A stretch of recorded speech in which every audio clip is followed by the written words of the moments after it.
everybody. I'm Tara Bradley with The Growth State, and I'm excited to have Dave Kerpen with here with us today. He's a serial entrepreneur, New York Times bestselling author, global keynote speaker. He's the founder and chairman of Likeable Local, which is a social media software company serving thousands of small businesses.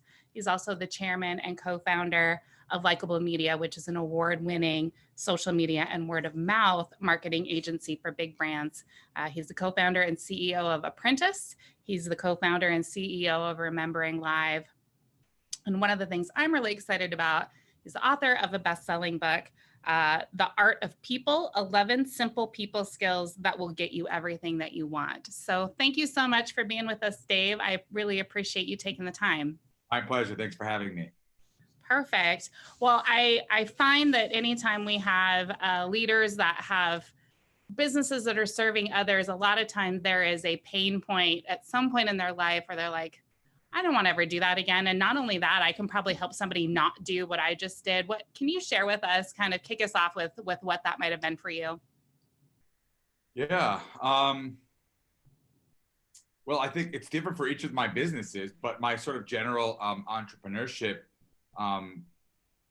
sort of point was I had the last job I had before I really started my first business. I was in sales for Radio Disney, and I was very successful. I was very good at it. I was the number one salesperson in the country until this woman started working in my office, and she dropped me to number two. I ended up marrying her, but that's another, and going into business with her, but that's another story. But I had this boss that was obsessed with me being on time, and I was not on time a lot, and I would show up late, but I was making my numbers. I was closing deals. I was pulling in a ton of money for the company, and so I couldn't get how, I would show up at 9:05 and he would check his watch and like yell at me for being late. And I just didn't want to position myself as an employee anymore, right? I wanted to be in control of my own destiny. And to a certain extent, we are in control of our own destiny when we're salespeople, but not really like when we're entrepreneurs. So that was kind of my initial pain point of employee versus entrepreneur. And then I think each company that I've started has been solving a problem that I had, like you said. And most recently, I started Remembering Live this year. Unfortunately, my mom passed away in March during the pandemic, and we couldn't get together for her funeral. We had to do a virtual memorial service, and I realized, like, literally that day, oh my goodness, thousands and thousands of families are going to have the same problem. And so we started a virtual memorial service a company, and we've worked with hundreds of families already. So just to be able to think about problems and help solve them, my own and other people's problems, is why I love being an entrepreneur so much. Perfect. One of the articles that I think I read was one of your earlier articles, and it was really about fundraising being like dating, which I think we can all relate to if we've been through that fundraising game of, it's not you, it's me. And, how do you do that? And I think so many of us, you go into those relationships and forget that that's what they are, right? You forget that they're relationships. You're selling yourself, you're selling your team, you're selling your idea. And that kind of led me into, getting interested in the work that you were doing with the Art of People and how those personal relationships really set us up, even when we're scaling companies. So I'd love your perspective on how this audience can really understand that everything that they do right now is so relationship focused that they really, it's a muscle worth building. Yeah, totally. I mean, I'm super biased because I did write The Art of People, and my thesis in The Art of People is that essentially relationships with people are what drives all success in business and really in life, frankly. But that said, to your point, if you're fundraising, if you're selling, if you are building a team, if you are potentially selling and exiting your company, selling a product or selling your company, there's always other people at the other end, right? There's always other people and sometimes we lose sight of that. And so I would say that some people more than others, right? Especially like tech entrepreneurs that are building product. It's easy to lose sight of the people because they're thinking product. And I have great respect for that. But at the end of the day, it's no matter whether you're selling a service or a product, whether it's a technology or tangible items. The bottom line is we all have customers, we all have investors. Well, some of us are self-invested, but we all have customers. Many of us have investors. We all have teams of people. And so ultimately it's going to be building relationships with those people that I just mentioned, media, right? As we think about PR. So we're all building relationships with our employees, our prospects, our customers, our investors, and the media or social media as it is now. I mean, these are 5 constituencies that we are always building relationships with if we're going to build successful companies. Yeah, I totally agree with that. And I think one of the biggest relationships, or some of the biggest relationships that we build at this kind of point in our journey, is of your team, right? A lot of times we're building out our leadership team for the very first time. And not only are we trying to find, the right fit for the role, we're trying to find somebody we like and trust and can kind of take forward to the next step. How do you think that plays into it as you're trying to build out the team that helps you scale? Yeah, so I unfortunately don't remember who I need to give credit to for this model, but it was somebody smart. I think it was a VC at some point that sort of gave me the 3H model when building a startup. So the model, again, not mine, but that I like a lot, is that you need 3H's. You need a hustler, that's the sales and marketing guy or woman. You need a hipster, that's the design and creative person. And you need a hacker, for a tech company, that's your coder, that's your dev person. And so those are the 3, broadly speaking, focus areas for your first 3 real key employees, or in many cases, these are going to be partners. And then obviously you scale out each team. And the other role that I would say, in my experience, has been really, really important as I've scaled teams is, and then I'm actually most proud of is we've hired people, culture people, really early on. And so where most of my peers at say 20 employees or 25 employees didn't have a dedicated culture HR person, we did and do, and we believe that the investment in that sort of role is also super, super important and valuable. And is the primary focus of their role really engagement, retention? When you bring them in, how do you explain the role to them and say, hey, this might be a little different than what you've done in the past, but here's what we're thinking about? Yeah, I think my first person was his title was literally head of culture. I mean, that was his actual title. And so, yeah, it's engagement, it's retention, it's recruitment, of new people. Admittedly, that's the part that's sort of more typical, right? And it's somebody who owns. I think some say the CEO owns this, and I think I love it, so I like doing it too. But the CEO is pulled in different directions, and so I love having one person who owns accountability for making sure that to the greatest extent possible, people are happy. And you can argue that in a COVID virtual sort of world now, that role is less important. I would argue it's even more important if people aren't seeing each other at an office every day, to figure out ways to connect. I mean, we have our person at Likeable Media, for instance, Jamie is the current person in that role. She's amazing. She's scheduled. I mean, there are all kinds of like happy hours and yoga hours and all kinds of stuff for our employees. Which, I used to say that the person's main responsibility, the role's main responsibility, is making sure that that everyone. That we have a company where everyone wants to go to the office every day. Well, ironically, obviously that's no longer the case, but now it's where everyone wakes up and is like excited about their job, right? And if that's the case still, then we're doing right. How, in your opinion, how hard is it?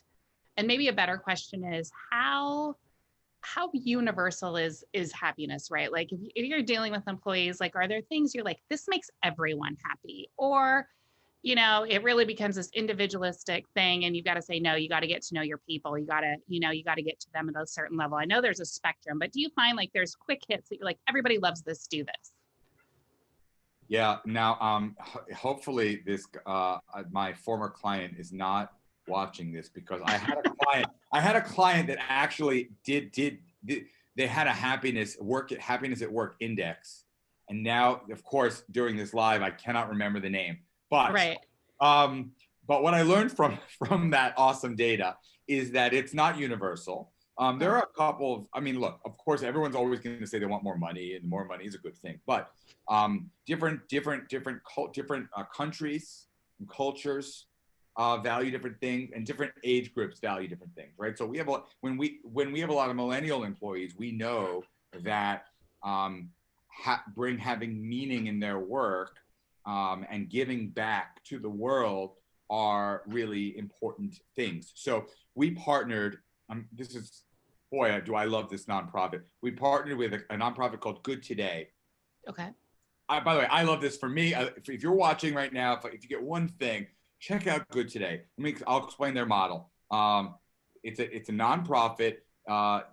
You give like 25 cents a day, $1 a day, or $5 a day. So it's basically $12 a month, $30 a month, or $150 a month.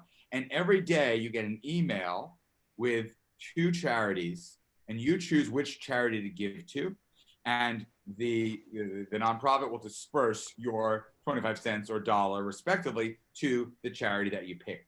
So we partner with them, so all of our employees get this. We pay for them to get this option every single day. And here's what it does for me, and what I hear it does for our employees. Every single day, there's a lot of data that suggests that happiness, the two in Art of People, I write about the fact that the 2 leading predictors of happiness are acts of kindness and gratitude. And when we can work in acts of kindness and gratitude into our day, then we are going to be more likely happier. This is especially true for millennials. So, but I'd like to think it's a pretty universal truth. So when I get my email every morning at 6:30 a.m., 7 a.m., I have a built-in act of kindness every single day, even if it's only $1 that I'm giving to a charity that I support. And then usually I'm tweeting about it and spreading the word to even more folks. And so it's that built-in act of kindness every single morning that our employees get that helps to increase happiness, to your point. But look, it's overall, making people happy, keeping people happy is not easy work. It's which is why, again, I think it's so valuable to have people focused on it that are thinking about that on behalf of your company.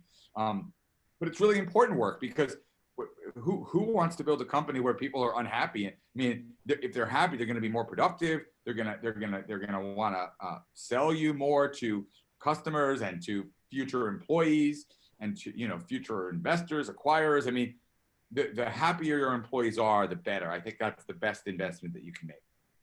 Yeah. And I think it's so hard too. And I love that you said that it is individual, because I think we, sometimes as leaders, we like to just say, we checked that box. We did the thing, right? We set them all up, we give them great benefits, and that's all it is to make them happy. I'm curious from your perspective, it sounds like you love the data piece of it as well.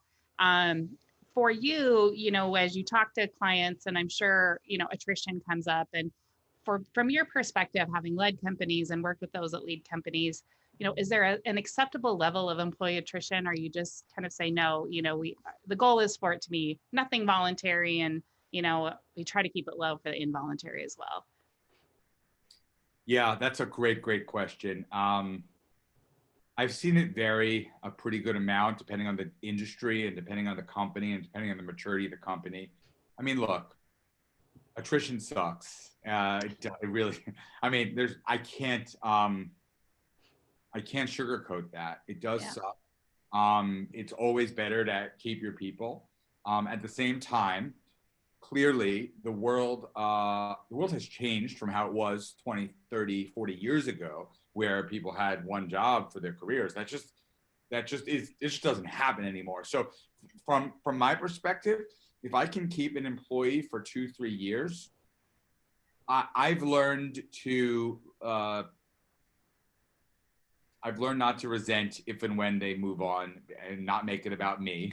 I mean, I used to take it really personally when people left, and I just can't, because there's just people move and people change their mind about what they want to do with their life, and it's just um, it's just different from the way it used to be. And so I think, of course, we should always continue to optimize for keeping people as long as you can. The cost of hiring a new employee obviously is so much greater than keeping an existing.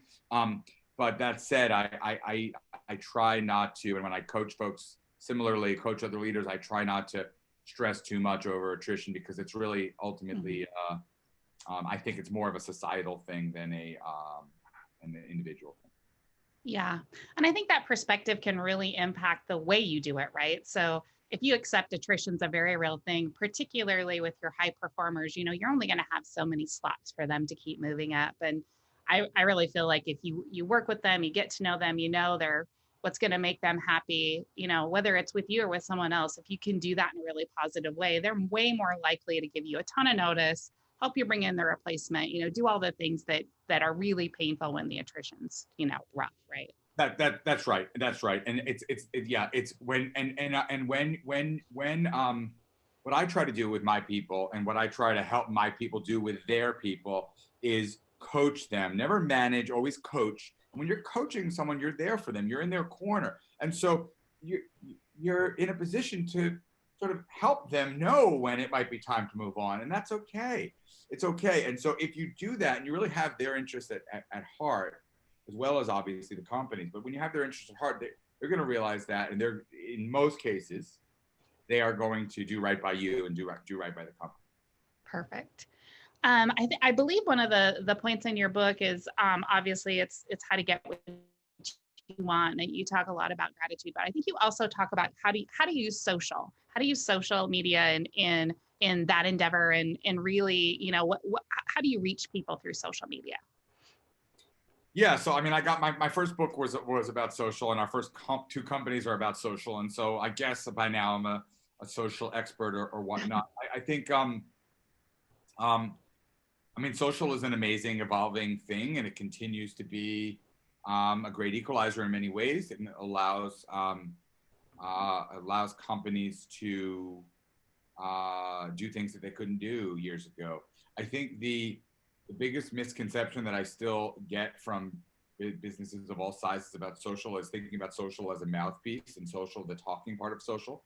And so 50% of social can and should be the listening part, and using social to pay attention to what your customers are saying, your prospects are saying, your employees are saying, your competitors' employees are saying.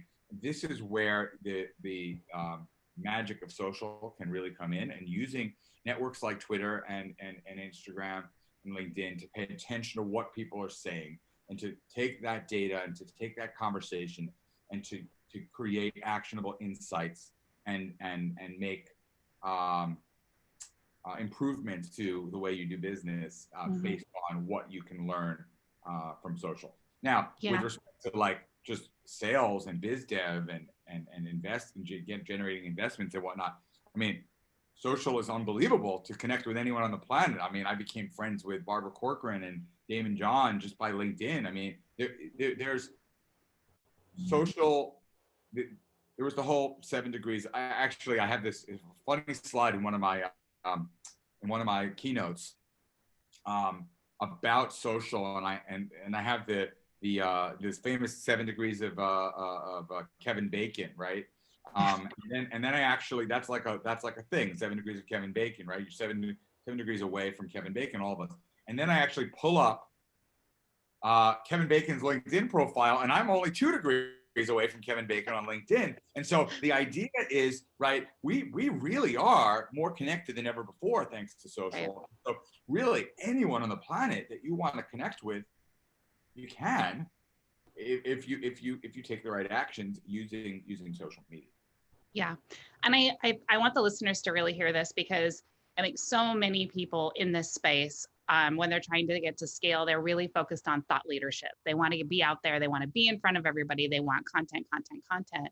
And I think what Dave is saying is, it's about engagement. Yes, you want the content to get out there, but you want people talking to you. You want them telling you what they want, what they like, what they don't like, so that you can respond. And so, is that kind of what you're finding is way more valuable? Totally. And here's what I'll say about the first part, which of course it's not untrue that getting content out there is a great thing. But what I would say is, again, think less about you and more about the other people and leveling up. So here's from my perspective as a so-called influencer. I have lots of followers, so people are always reaching out to me, asking me for stuff, and most of them I ignore. I'll tell you who I don't ignore. I don't ignore people who thoughtfully comment on my content, because no matter how much, how many commenters I have, Mm-hmm. I'm going to notice the regulars, the people that share stuff, the people that comment, the people that retweet me on the regular. Okay, I'm going to notice that. And guess what? So is every other influencer. So when you're thinking about leveling up and finding people to connect with, to share your content, to connect with, etc., think about how you can engage with their content and get, art of people stuff. Just give them compliments, share their stuff, give them thoughtful feedback, things to think about on their content. And oh, by the way, when you give an ask later on, they're going to remember you. They're going to remember you. And I don't care who it is. I don't care if it's Mark Cuban, Bill Gates, no matter how many followers you have, everyone has a bit of narcissism and everyone pays attention to their own comments and their own retweets and shares and all that stuff. So if you're the guy or the woman that's regularly contributing, you're going to be that much better off if and when you actually want to connect and need something. Perfect. Well, I know we're about out of time. I want to give Dave one quick moment before he has to jump to his next thing to tell us a little bit about the 7 secrets to amazing leadership and culture, particularly when your employees are remote. I know that's something that you're offering up to this audience. Yeah. We have a great webinar over at our apprentice website, chooseapprentice.com/webinar, I think, but you'll know better than I. Yes. And you can get that. And we've got lots of, I did a great webinar with Kevin Eikenberry, the actual author of Remote Leadership. And we talk about how you can be a great leader, even with remote teams. And he's been doing it. Actually, I've been doing it since before the pandemic. So honestly, it sort of came naturally when we were forced to do it because we already had the experience doing it. And Apprentice is a company actually that I think can probably help a lot of your viewers. We connect entrepreneurs and CEOs with the world's most talented college students. So Harvard kids, Columbia kids, Cornell kids, etc., to help on their businesses. And we've had tremendous success on that. So you can learn more about Apprentice at chooseapprentice.com, and you can grab that free content that you mentioned at chooseapprentice.com/webinar. Perfect. Well, we'll have both of those linked out on Dave's bio page. And Dave, I want to thank you so much for chatting with us today. It's been incredibly helpful, and I'm hoping everybody picks up your book because I know it will help them as well. Thank you so much for having me, Tara, and thanks everyone for tuning in.